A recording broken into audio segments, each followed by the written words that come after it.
Good morning students, welcome back to study with Pushpa mathematics, जिसमें आज हम मैथ का टॉपिक रेशो एंड प्रोपोर्शनल करेंगे। इससे पहले भी हमने रेशो एंड प्रोपोर्शनल पे वीडियो बनाया था, उसमें हमने रेशो और प्रोपोर्शनल के फार्मूले करे थे और थोड़ा डिटेल में क्वेश्चन किए थे। आज हम इसके शॉर्ट ट्रिक्स करेंगे और इम्पोर्टेंट क्वेश्चन करेंगे जो एग्जाम में पूछे जाते हैं। तो इससे पहले कि आज का टॉपिक स्टार्ट करें, ये बहुत इंपॉर्टेंट टॉपिक है, चैनल को सब्सक्राइब कर लें ताकि हर एक वीडियो का नोटिफिकेशन आपको मिलता रहे। तो फर्स्ट ऑफ ऑल हम पहले डिफाइन करेंगे रेशियो एंड प्रोपोर्शनल्स क्या होते हैं, ठीक है। फिर इसके और जितने भी क्वेश्चन होते हैं इसके साथ रिलेटेड एग्जाम में आने वाले सारे important question with short trick से करेंगे, इसलिए वीडियो को शुरू से लेकर एंड तक देखना। ओके, तो फर्स्ट है रेशो क्या है। रेशो एंड प्रोपोर्शनल को छोटा सा डिफाइन करते हैं, उसके बाद हम इसके क्वेश्चन करेंगे। It is a between two quantities. जो रेशो है दो क्वांटिटीज के बीच की होती है, ठीक है। दो क्वांटिटी के बीच में रेशो होती है ऑलवेज, ठीक है। Ratio is an order pair. Order pair मैंने पहले बता दिया आपको कि टू क्वांटिटीज के बीच में होती है, तो पेयर का मतलब भी टू क्वांटिटीज ही होती है, ऑर्डर पेयर, ठीक है। पेयर ऑफ नंबर्स, दो नंबर ले लिए ए एंड बी, तो उसकी रेशो कैसे लिख सकते हैं हम, A upon B, where B not equal to zero. B कभी भी जीरो नहीं होगा, ठीक है। तो इसको ऐसे भी लिख सकते हैं ए अपॉन बी की फॉर्म में भी, और यह ए रेशो बी ऐसे भी लिख सकते हैं, ठीक है। नेक्स्ट हम करते हैं प्रोपोर्शन। हम ज़्यादा डिफाइन नहीं करेंगे इसको, हम इससे रिलेटेड क्वेश्चंस को करेंगे with short tricks. Okay, ratio तो क्लियर हो गया। अब करते हैं प्रोपोर्शंस क्या होती है। When two ratios are equivalent, दो रेशो जब इक्वलेंट होती हैं तो वो होती हैं प्रोपोर्शन से। इट इज अ स्टेटमेंट और इक्वेशन। ये स्टेटमेंट, ये इक्वेशन है, कोई रेशो नहीं है, ठीक है। दो रेशोज जब इक्वलेंट होती हैं, ठीक है, दो रेशो जब इक्वलेंट होती हैं वो क्या होती है, प्रोपोर्शंस। तो हम इसके ऊपर बेस्ड जो क्वेश्चन एग्जाम में पूछे जाते हैं विद शॉर्ट ट्रिक्स करेंगे।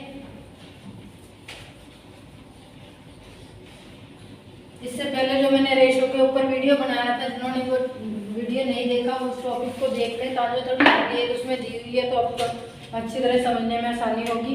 तो फर्स्ट क्वेश्चन करते हैं। P ratio Q is equal to 8 ratio 15 and Q ratio R is 3 ratio 2। तो हाँ, यहाँ पे हमने फाइंड करना है P ratio Q ratio R। P ratio Q, आज हम जो रेशो का टॉपिक है तो ऑलमोस्ट ऑल क्वेश्चन कवर करने की कोशिश करेंगे, इसलिए वीडियो थोड़ा लंबा हो सकता है, बट उसमें सारे क्वेश्चन कवर होंगे। ध्यान से देखना, सारा वीडियो शुरू से लेकर एंड तक देखना, तभी सारे क्वेश्चन कवर होंगे आपके, ठीक है। P रेशो Q 8 रेशो 15, ये क्वेश्चन मोस्टली सभी एग्जाम में आता है, स्टेट लेवल या सेंट्रल लेवल, किसी भी एग्जाम में ये क्वेश्चन पूछा ही जाता है, ठीक है। क्या दो रेशो अलग अलग गिवन है, तो इसको ज्वाइंट रेशो फाइंड आउट करनी है। P Q रेशो R कैसे फाइंड करेंगे, 8 रेशो 15, ठीक है। पहले P Q की रेशो लिखेंगे, फिर Q के नीचे से अगली रेशो स्टार्ट करेंगे। अगली रेशो क्या है, 3 रेशो 2। तो इसको करेंगे कैसे, देखो इसको ऐसे करेंगे, पहले इधर, फिर इसको ऊपर को, फिर नीचे को, ठीक है। तो 8 को 3 से मल्टीप्लाई किया तो क्या आ गया, 24। देन 3 को 15 से मल्टीप्लाई करते हैं, कितना आएगा, 45। ओके, देन 15 को 2 से मल्टीप्लाई किया तो कितना आ गया, 30 आ गया। तो ये सारे नंबरों का जो अगर HCF ले इन सारे नंबरों का, ठीक है, इन सारे नंबरों का HCF फाइंड करें तो ये 3 से 3 आता है, ठीक है। इट मीन्स ये सारे नंबर 3 से डिवाइड होते हैं। अगर कोई भी कॉमन नंबर से डिवाइड होते हैं तो हम डिवाइड कर देंगे, ठीक है, क्योंकि जो एग्जाम में है तो वो ऑप्शन से क्लियर होएगा कि ऐसे दिया तो ठीक है, नहीं तो अगर छोटी फॉर्म में दिया हुआ है, ठीक है, तो इसको डिवाइड करते हैं। 24 को 3 से डिवाइड करते हैं, कितना आ गया, 8 आ गया। 45 को 3 से डिवाइड किया एंड 30 को 3 से डिवाइड किया तो कितना आ गया, 10, ठीक है। इसके आगे ये किसी से डिवाइड नहीं होता, कोई भी कॉमन डिवाइजर इसका नहीं है। तो हमारा आंसर क्या आ गया, P Q रेशो 8, 15 और 10।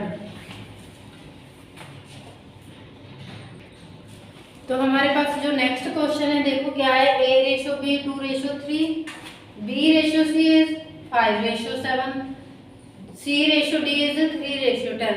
तो फाइंड आउट हमने करना है ए रेशो डी।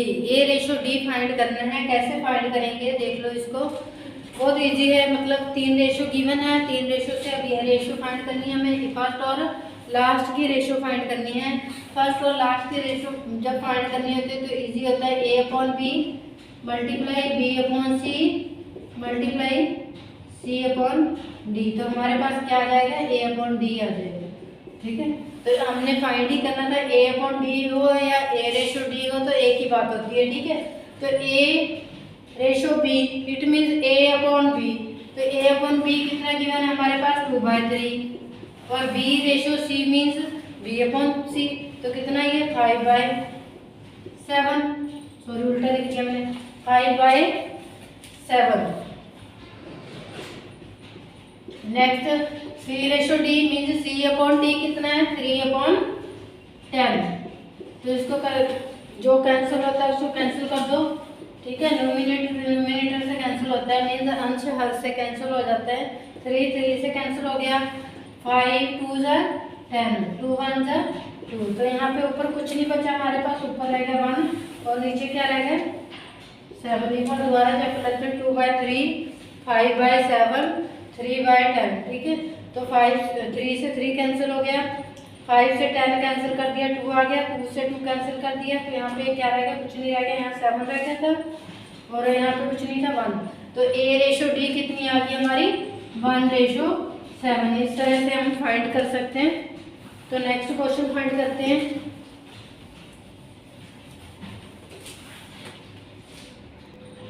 तो नेक्स्ट क्वेश्चन क्या है हमारा, find the fourth proportional to 4 16 and 7। 4 16 and 7। तो हमने फाइंड करना है फोर्थ प्रोपोर्शनल में से डी फाइंड करना है। लास्ट वाला ऐसे ही होता है ना, हमने पहले किया था जो फर्स्ट वीडियो में बनाई थी हमने, उसमें ऐसे था ए बी सी तो डी।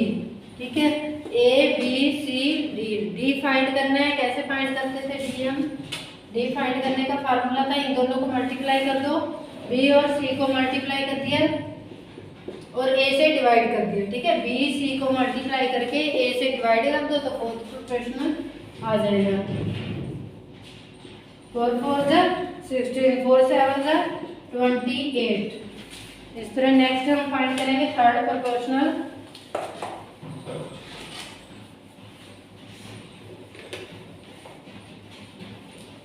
थर्ड प्रोपोर्शनल फाइंड करेंगे हम इसके बाद।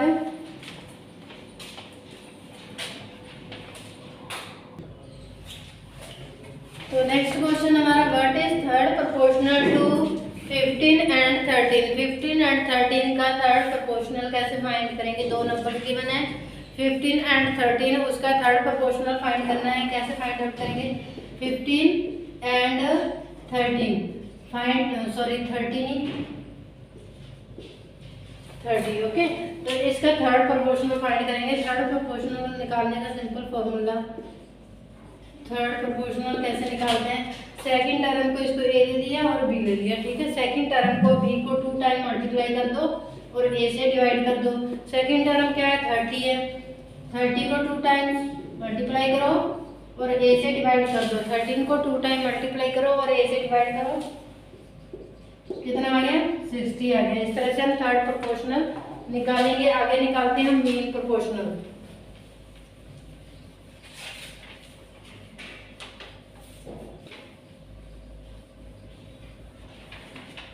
मीन प्रोपोर्शनल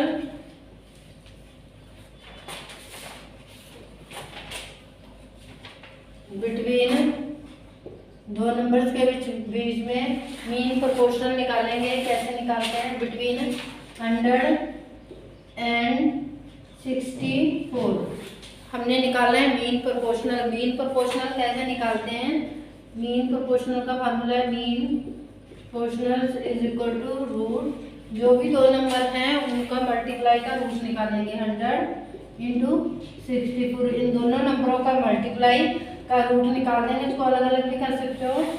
देखो 100 का रूट कितना होता है, 100 का स्क्वायर रूट कितना होता है 10 इंटू 10। ऐसे लिख लो, इसको डिवाइड कर लो 10 इंटू 10 64 का क्या आएगा 8 इंटू 8 64 होता है। तो इन दोनों में से एक, क्योंकि स्क्वायर रूट क्या होता है, दो में से एक कॉमन लेना, ठीक है। तो इसका क्या आएगा 10 और इसका क्या आ गया 8 आ गया। तो कितना आंसर आ गया हमारा 80। इस तरह से हम मीन प्रोपोर्शनल किसी भी नंबर का निकाल सकते हैं, उन दोनों को मल्टीप्लाई करके और उसका स्क्वायर रूट निकाल लो। नेक्स्ट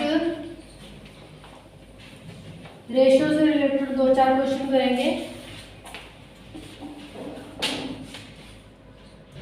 इसके बाद हम अभी तक हमने प्रोपोर्शनल के क्वेश्चन किए थे, ठीक है। अब हम रेशियो के क्वेश्चन करेंगे, इसमें कंफ्यूज नहीं होना है।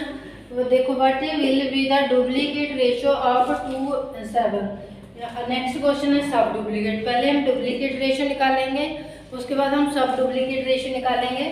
What will be the duplicate ratio 2 and 7। 2 and 7 का डुप्लीकेट रेशियो क्या है, ठीक है। 2 and 7 का डुप्लीकेट रेशियो क्या है, पहले वो निकालेंगे। डुप्लीकेट रेशियो जब निकालना है तो 2 को 2 टाइम मल्टीप्लाई कर दो, 7 को भी 2 टाइम, दोनों ही नंबर्स को 2 बार मल्टीप्लाई कर दो, ठीक है। मीन्स 2 की पावर 2 7 की पावर 2। तो इसको 2 बार मल्टीप्लाई किया तो कितना आ गया 4 आ गया। 7 को 7 से मल्टीप्लाई किया तो कितना आ गया 49 आ गया। Okay, duplicate ratio of 2:7। 2:7 का डुप्लीकेट रेशियो फाइंड आउट कर दिया हमने। Find the sub duplicate ratio 81:64। 81:64 का सब डुप्लीकेट रेशियो निकालना है। कैसे निकालेंगे, पहले हमने डुप्लीकेट निकाला था, अब निकालेंगे सब डुप्लीकेट। जब सब डुप्लीकेट का मतलब होता है अंडर रूट निकालना, ठीक है। 81 का रूट और 64 का स्क्वायर रूट, दोनों का स्क्वायर रूट निकाल दो तो क्या आ जाएगा सब डुप्लीकेट रेशियो आ जाएगी। 81 का रूट क्या निकालोगे, 81 के फैक्टर बना लो, 9 × 9 रेशियो 8 × 8। इसका मतलब 2 में से एक कॉमन आ गया, 9 आ गया, यहाँ 8 आ गया। इस तरह से सब डुप्लीकेट रेशियो निकल जाती है।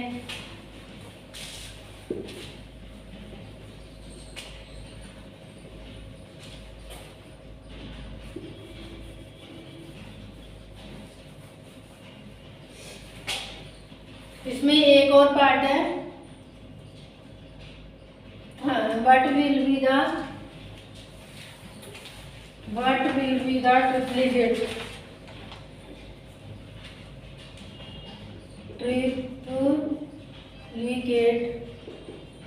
What will be the triplicate ratio of 2:7। 2:7 का ट्रिप्लीकेट निकालना है। ट्रिप्लीकेट जैसे इसके वर्ड से ही पता लग रहा है, ट्रिप्लीकेट मीन्स 3 टाइम मल्टीप्लाई होगा, ठीक है। 2 की पावर 3 और 7 की पावर 3। 2 को भी 3 बार मल्टीप्लाई कर दिया, देन 7 को भी 3 टाइम मल्टीप्लाई कर देते हैं। 7 को भी 3 टाइम मल्टीप्लाई करते हैं। 2 × 2 4, 4 × 2 8, देन 7 × 7 49। 49 को 7 से मल्टीप्लाई करो, देखो कितना आता है, साइड में कर लो, ठीक है। कितना आ गया 3 4 3, कितना आ गया 3 4 3 आ गया। तो इसी तरह हम निकाल लेंगे ट्रिप्लीकेट रेशियो ऑफ 2:7। तो इसी तरह हम आगे निकाल सकते हैं सब ट्रिप्लीकेट रेशियो ऑफ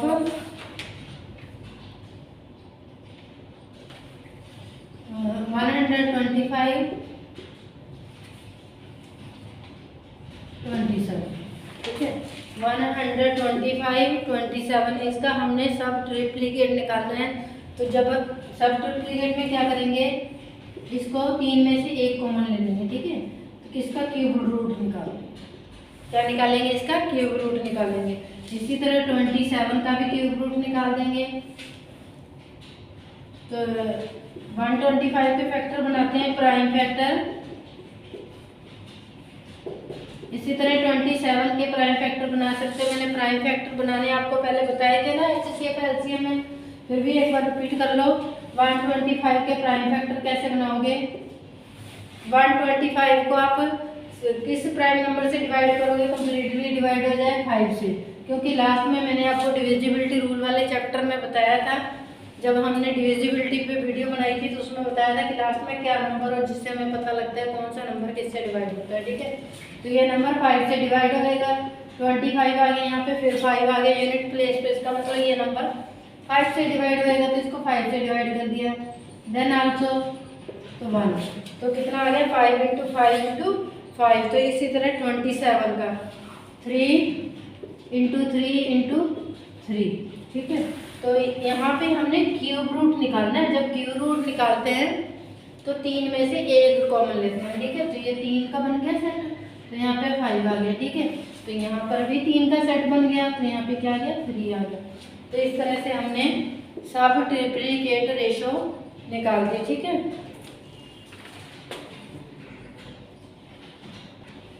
तो नेक्स्ट क्वेश्चन है हमारा रेशो पे। ये 2 रेशो रह गई। अब हमारे पास एक कंपाउंड रेशो और इनवर्स रेशो। ठीक है, अब कंपाउंड रेशो क्या होती है, देखो हम एग्जांपल के थ्रू समझेंगे कि कंपाउंड रेशो क्या होती है। 2:7, 5:3, 4:7 मीन्स 2/7। ठीक है, कंपाउंड रेशो जब फाइंड आउट करते हैं तो जितनी भी रेशो गिवन है सारी रेशो को मल्टीप्लाई कर लेते हैं। 2:7 2/7 मल्टीप्लाई 5/3 मल्टीप्लाई 4/7। जितनी भी रेशो गिवन है सारी रेशो को क्या करेंगे मल्टीप्लाई करेंगे। तो यहाँ पे देखते हैं कौन कौन सी रेशो कट हो जाएंगी, उसको काट देंगे। 2/7 5/3 4/7। तो यहाँ पे कोई नंबर भी आपस में कट नहीं होता, तो क्या करेंगे इनको मल्टीप्लाई कर देंगे। 2 को 5 से मल्टीप्लाई किया तो क्या आ गया 10, और 10 को 4 से किया तो कितना आ गया 40 आ गया। ठीक है, तो आगे इसको कितना आ गया 21 को 7 से किया तो कितना आ गया 147। तो कंपाउंड रेशो क्या आ गया हमारे पास 40:147। अब लास्ट रहेगी ratio what will B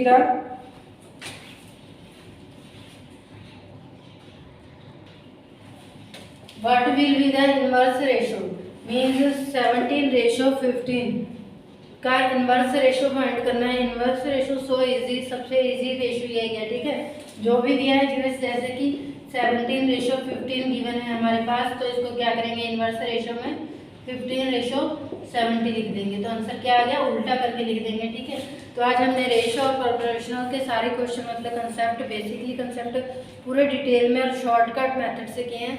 I hope कि आपको आज का वीडियो अच्छा लगा। अगर अच्छा लगा तो लाइक करें, ज़्यादा से ज़्यादा शेयर करें। Thank you.